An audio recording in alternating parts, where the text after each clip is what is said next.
Hi guys, कसे आहेत सगळे? आय होप चांगले असणार आहेत. श्री स्वामी समर्थ. काय चालले?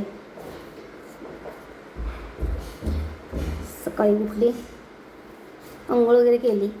मुलांना शाळेत जायचं असतं ना, मग त्यांचं आवरत होते. त्यांचे तेच आवरतात, म्हणून मी आपले तुमच्यासाठी नाश्ता, माझ्यासाठी काकडी चालले. आणि बाहेर पाऊस पडत आहे. मुलांना शाळेला पण जाता येत नाही, काहीच करता येत नाही. त्यांना तेवढंच पाहिजे की कधी आम्हाला शाळेची सुट्टी भेटते. आणि बारकीला डाळ भात खायचं होतं, म्हणून तिच्यासाठी डाळ भात बनवत होतं. नंतर देवपूजा केली. आणि मला खरंच ना देवपूजा करताना खूप टाईम लागतो आहे. घरी पाहुणे आल्यामुळे खूपच उशीर झाला सगळ्याच गोष्टीला. आणि पाहुणे आल्यानंतर मला एकदम गडबडल्यासारखं होते, काहीच समजत नाही. कारण डेलीचं रुटीन म्हणजे कसं आहे, फक्त 3-4 जणांसाठी स्वयंपाक असतो माझा.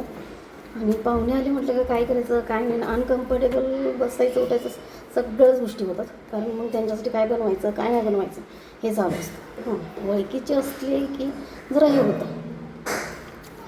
काय आणि माझे व्हिडिओ बघून बऱ्याच लोकांना असं वाटतं की बघा, हीच राहिली होती बनवायची व्हिडिओ, ही पण बनवते. मला असं बघवत नसतं. जाऊ निंदा करणारे असा होते, म्हणून तर जग चालते. सगळे सारखे असते तर जग चाललंच नसतं का नाही. आणि बाईच्या जातीला तर सगळेच त्यांच्या पहिलेच डोळ्यात खपत असतात. काही करायला लागले की गाऊन स्वयंपाक केला तरी म्हणा बघा सोशल मीडियावरती जगामगा दाखवते.